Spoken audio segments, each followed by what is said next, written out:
Well, when Jordan Peterson first started talking about compelled speech and compelled use of pronouns, I remember people thinking, like, why do you care about this? This is like such a small issue with a marginalized group of people. Like, let them have their identity and use the pronouns they want. And, you know, this is like, what was it, 2015, 2016? And I remember his warning, and I remember many other people like, this is going to spill over. Like this, if you can enforce this on a professor, and if you can enforce compelled speech, because Canada doesn't have the same free speech laws we do in America. Yeah. And if you can, like, where does it go? How are you compelling it? Well, it means through violence or through police or through the fear of being arrested, the fear of having your job taken away from you. Like, this is literally what happens when you use laws to compel people.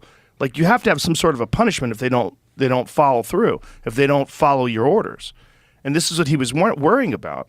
And I remember at the time being like, I hope he's wrong. Like, I hope it doesn't get that big. But now here we are, 7 years later, yeah, and he was right. Because there's also a difference between telling people they can't say something, which is what free speech suppression usually is, and that's bad enough, but then telling people that they have to say something. Yes. Compelling them to actually say something, putting words in their mouth and telling them that you have to say this. And it's not you know, pronouns. It's not a small thing, because when you use the she for a he, you're not only being forced to say something, but you're being forced to affirm and acquiesce to a claim that you don't agree with. You're being forced to express a belief that's not yours. I mean, it's like it's not much different from, you know, a dictatorship forcing someone to profess belief in a religion. You know, it's forced conversion, basically, is what it is. Yeah. And once you allow that, it doesn't matter. Of course, it's going to start somewhere small. It's just pronouns. It always starts that way. But like I said, it's actually not small. Pronouns there's a reason why the left makes a big deal out of it. So anytime people on the right say, well, it's not a big deal, in response to the left making a big deal about something, well, they wouldn't be making a big deal about it if it wasn't a big deal. And the fact that they're choosing this hill to defend should tell you that there's something here worth fighting over. My kid was going to school with a girl who was a they, them. She decided she was a they, them. And she demanded that they talk in they, them way. Like, you had to use, when you were referring to her, as a plural. This girl wore makeup, dressed like a girl, just decided that she was a they, them, and would get angry if you misgendered her and not calling her a plural. Yeah. And what does that mean? So we have enough of a problem getting someone who identifies as a woman to tell us what a woman is, but right. What's a they? Yeah. What do you like? Describe to me the feelings of being a they. Describe, you know, can you describe that? What is that experience like? And anytime you ask someone to do that, it immediately descends into incoherence. And also, by the way, the actual gender neutral pronoun for an individual is it. It's not they. So it's interesting that, well, nobody wants to be an it because it's dehumanizing. Offensive. Right. Yeah. They want to be a they. But yeah, if you're calling yourself non-binary, you have dehumanized yourself, because human beings exist in a sex binary, male and female. If you're rejecting that, you are rejecting your human identity. And so you've already dehumanized yourself. You are actually it. If it's true that you are not a male or female, then you are an it. We don't know what else to call you.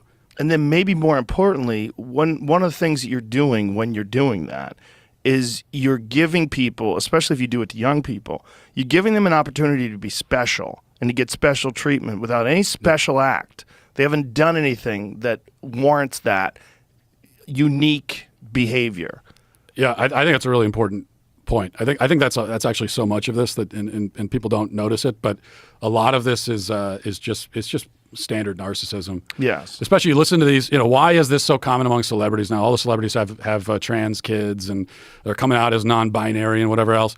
And then you listen to them, like Demi Lovato or whoever, and you listen to them explain why they're they them. It's always, well, I don't identify with these labels. I'm beyond that. I'm above that.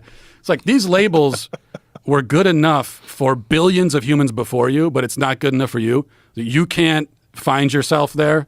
But all these other billions of human beings, it was fine. They had no problem. But you're so special that we need to change the rules of the English language for you specifically. It's incredibly egotistical. It's bizarre. It's like if you feel that you're different than everyone else, you're still a female. You're just a different human being who happens to be a female. If you're so unique, go prove it with your actions. Prove it with your work. Prove it out there in the world.